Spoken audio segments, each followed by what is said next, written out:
नमस्कार विद्यार्थी मित्रांनो, आज आपण वर्ग 9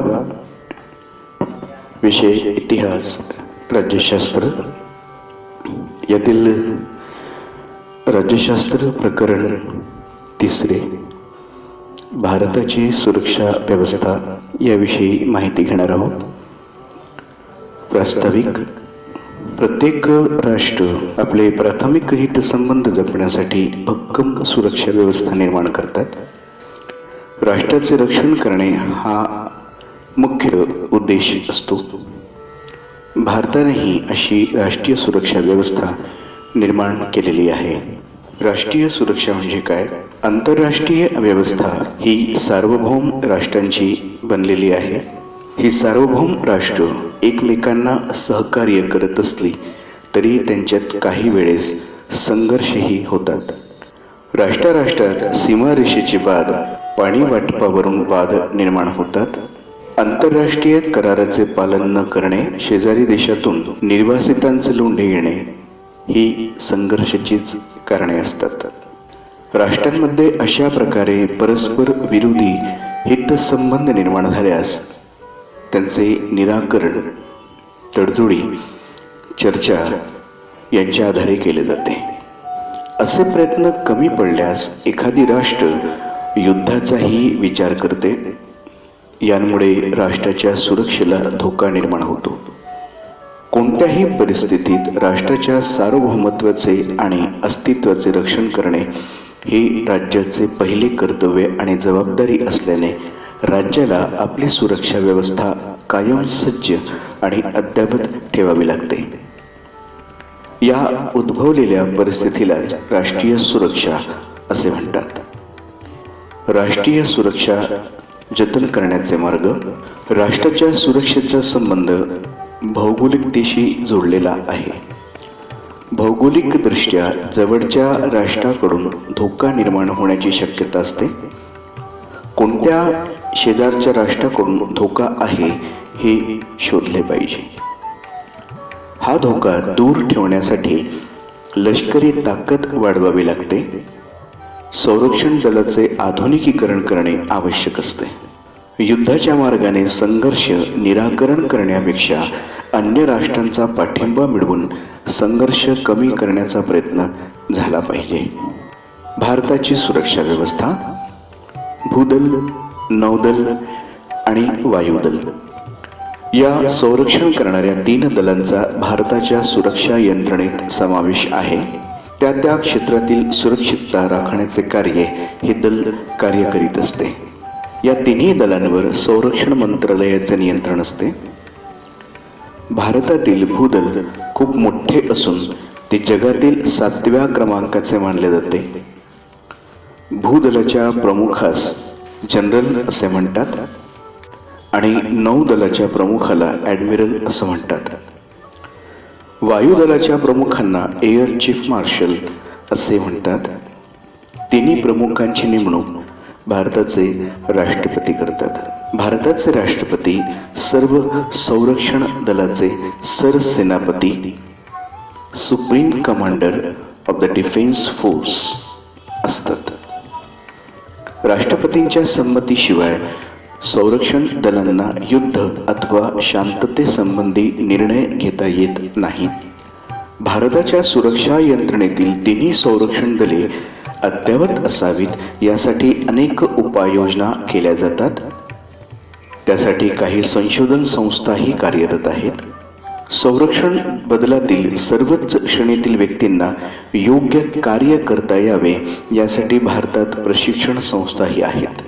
पुणे येथील नॅशनल डिफेन्स अकॅडमी आणि दिल्ली येथील नॅशनल डिफेन्स कॉलेज या अशा प्रकारच्या संस्था आहेत. निमलष्करी दले. भारतातील संरक्षण दलांना मदत करण्यासाठी निमलष्करी दले असतात. ती पूर्णतः लष्करीही नसतात व नागरीही नसतात. म्हणून त्यांना निमलष्करी दले असं म्हटले गेलेलं आहे.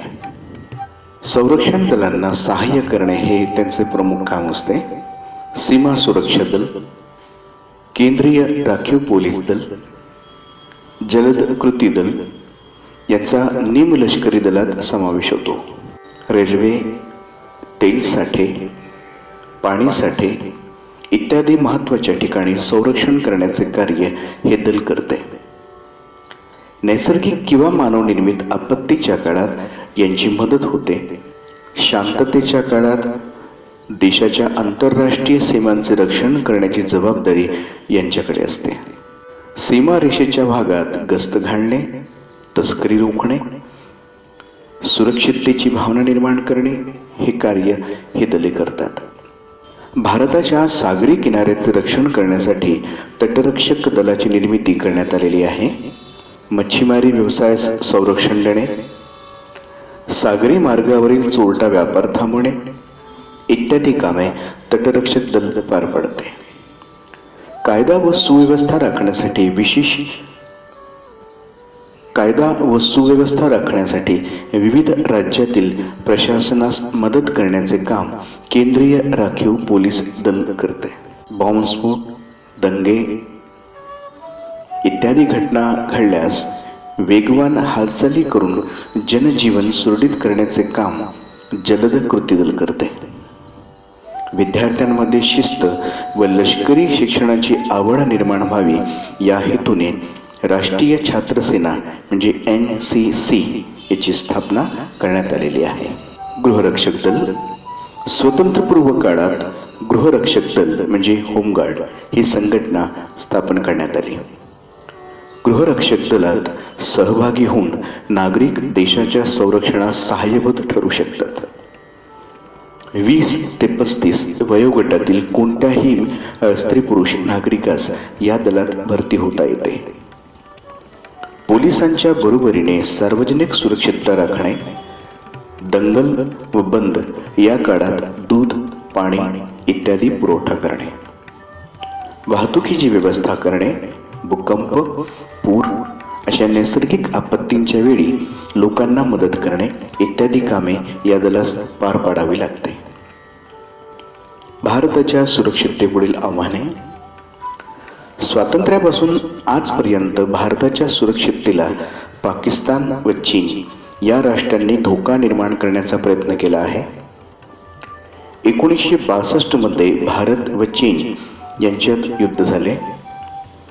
भारताच्या शेजारी असणाऱ्या राष्ट्रांवर आपले प्रभुत्व प्रस्थापित करण्याचा प्रयत्न चीन करत असल्याने भारत चीन संबंधात तणाव आहे.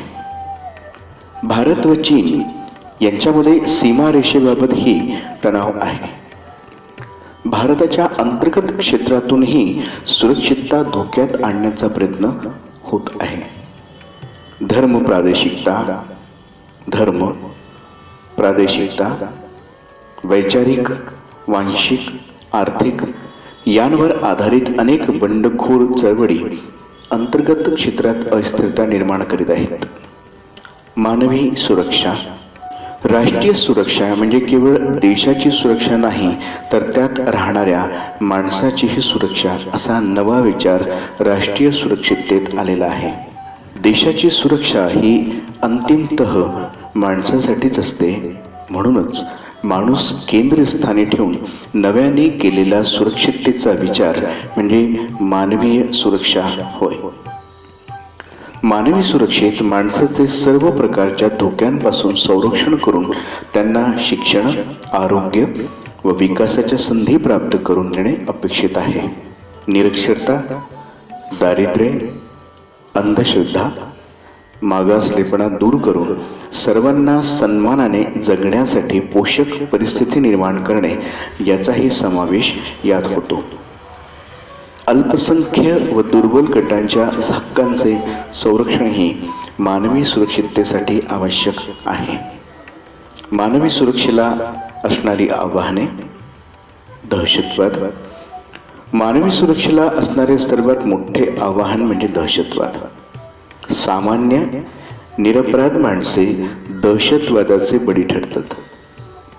सामान्य लोकांमध्ये दहशत निर्माण करण्याचा हेतू दहशतवादांचा असतो. मानवी सुरक्षिततेसाठी दहशतवाद नष्ट करणे आवश्यक आहे. पर्यावरणीय समस्या. पर्यावरणीय बदलांमुळे व प्रदूषणामुळेही मानवी जीवनाला धोका निर्माण झालेला आहे. AIDS, dengue, chikungunya, swine flu, Ebola यांसारख्या रोगांनी मोठेच आव्हान निर्माण केले आहे. अशा रोगांपासून मानवाचे संरक्षण हा एक मानवी सुरक्षेचा घटक मानला जातो. विद्यार्थी मित्रांनो, भारतापुढील जी आव्हाने आहेत किंवा भारतापुढील जे संरक्षणाविषयी जे आव्हाने आहेत त्याचा अभ्यास आपण या पाठामध्ये केलेला आहे.